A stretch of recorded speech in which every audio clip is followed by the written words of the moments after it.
is to you, Stephen. You know, Iran and its primary proxies, Hezbollah and Hamas, are a major threat to Israel and the United States, and in fact, the entire world. What are the current threats from Iran and its proxies? Well, thank you for having me here. Iran, a wonderful country, wonderful cultured people, unfortunately under the rule of a maniacal theocratic regime since 1979, racing toward nuclear weapons. And by the way, if the original Iran nuclear deal were still in effect, it would expire anyway next year because it expired in 2025. Racing for nuclear weapons, planting proxy groups to surround Israel with what Iran calls the so-called axis of resistance.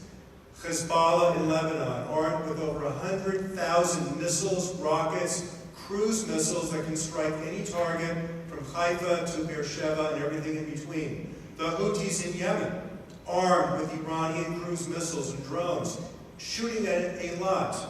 By the way, Aqaba is right next to Eilat, and I understand unofficially that Aqaba has been saved from hits by Houthi missiles several times by the Israelis over the last few months. Iranian proxies in Iraq, right next door, in January of this year, attacked a United States military base in northeastern Jordan with drones, killing 3 U.S. service members and wounding 40, some of whom quite seriously.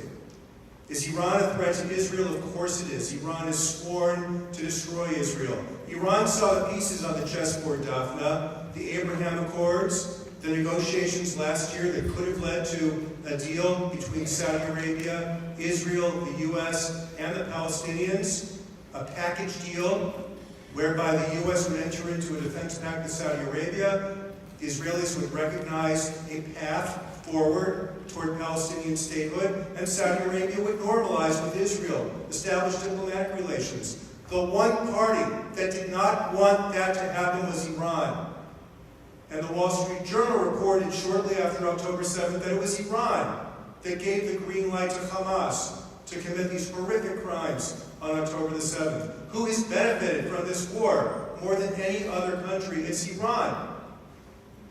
Iran is a threat to Israel, and Iran is also a threat to American interests. And by the way, and I'll stop here, Daphna, Iran launched hundreds of missiles and drones in Israel just a couple of months ago. We all remember that night, that horrible night.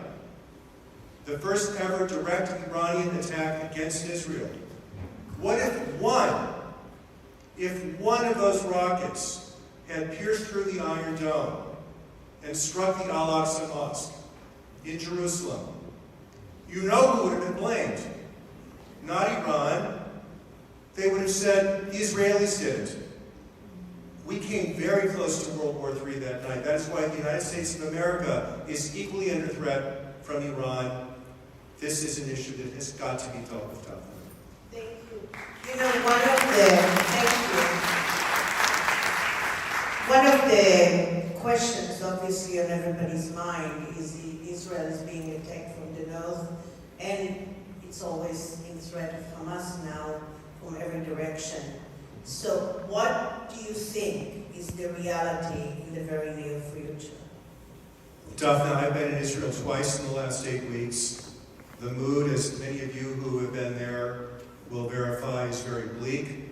The fate of the hostages is hanging over the country every minute of every day. And while I was there, and I've been there more than 40 times in my life, I have a huge family there, for the first time I heard some of my military friends, military relatives, genuinely worried about a Hezbollah massive strike on the center of Tel Aviv, on the center of Haifa, on the heavily populated areas of Israel.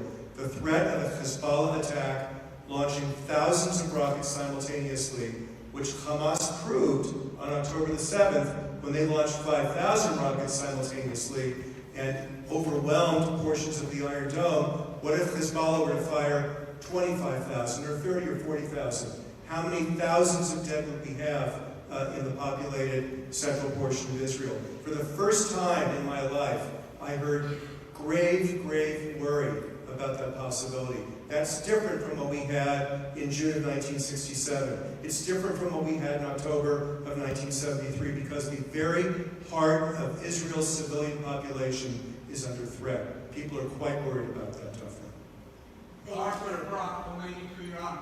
Look at American policy. Please talk about it. You guys think whatever happened in the Middle East, we have to blame you. Excuse me, sir, could I continue with the questions? I really appreciate your patience. Thank you. My next question is, obviously, this is very emotional for so many people around the world. But through it all, everything that we've seen on television, on media, something horrific has been growing, which is anti-Semitism, and actually increased racism as well. My question is to you, Roz. You've been working with all the universities, trying to educate people and students and professors against any kind of racism and any kind of discrimination and anti-Semitism. Please explain, what is this, what is happening here? What is going to happen, and what do we do about it?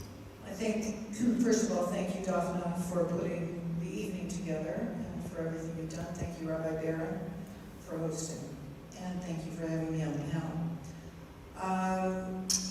I think we can all see and read about the encampments and the reaction to October 7th, which was unexpected, really. We watched the film, we got a glimpse of what happened, and so everybody thought Jewish students would return to college campuses after the holidays, after October 7th, and maybe be supported. And when they returned, unfortunately, they got a very big, bad surprise. There was not only non-support, but there were rallies that were, promoting Hamas. There were flags, Hamas flags, and Hezbollah flags, and then the encampments, and a lot of discrimination against Jewish students and Israeli students. So not only did they not get the kind of support that one might predict, but they got quite the opposite. And statements like resistance, terrorism is not resistance. So, I'm sorry, terrorism, resistance is not terrorism. Thank you. And so resistance is not terrorism. So everything we saw on October the 7th, including the rapes, including the torture, including the kidnapping, and by the way, I just want to say, we should all hold in our hearts that there are 120 hostages still being held as we sit here on this stage, and we know for a fact that 44 are dead. So time is running out, and we need to do everything we can to lift up the stories, but also to push for their release.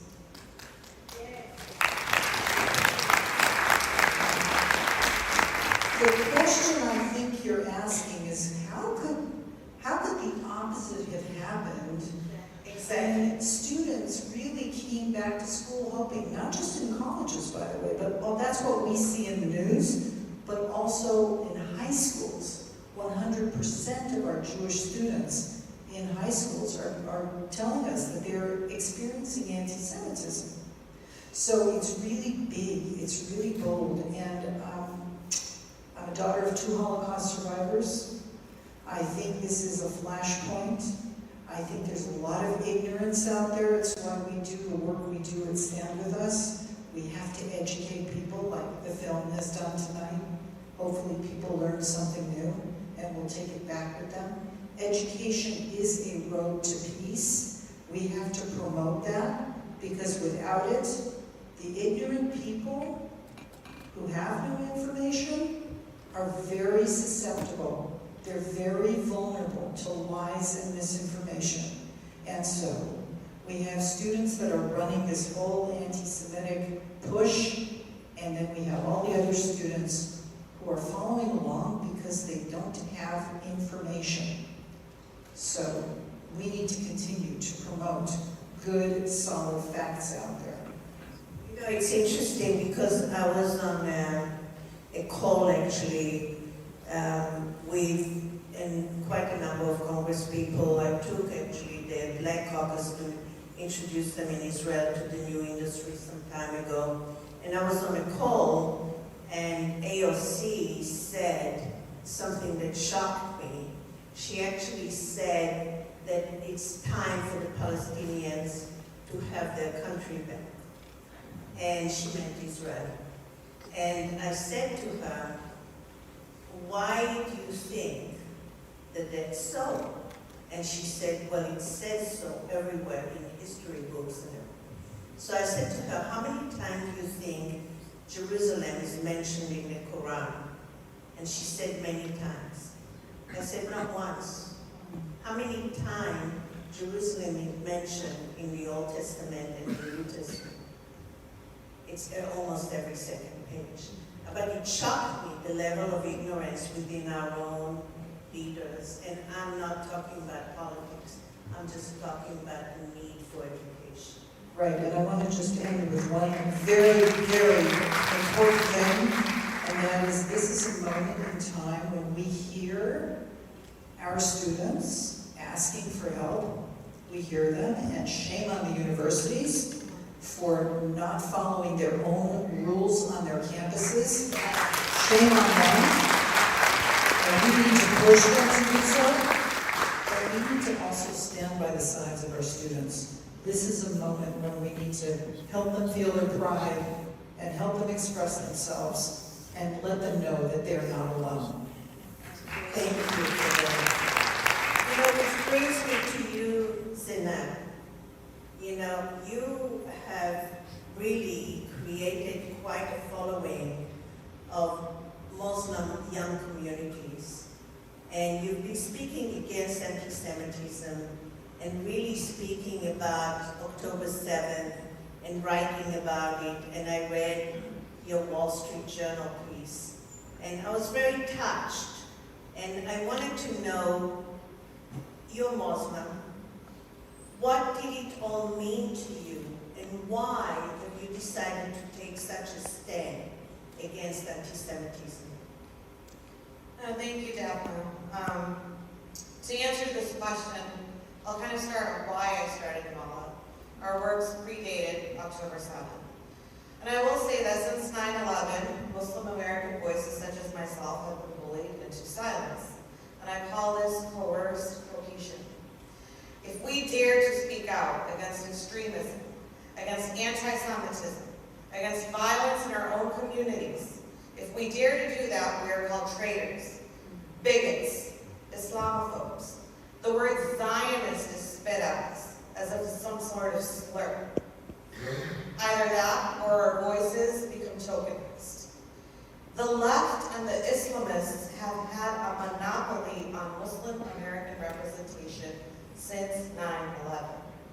And the core problem remains because the majority of mainstream Muslim American organizations are Islamists. And I started Mala because Muslim Americans deserve better. Now, post-October 7th, the masks came off, and I think we can all agree that universally the line of empathy and humanity changed.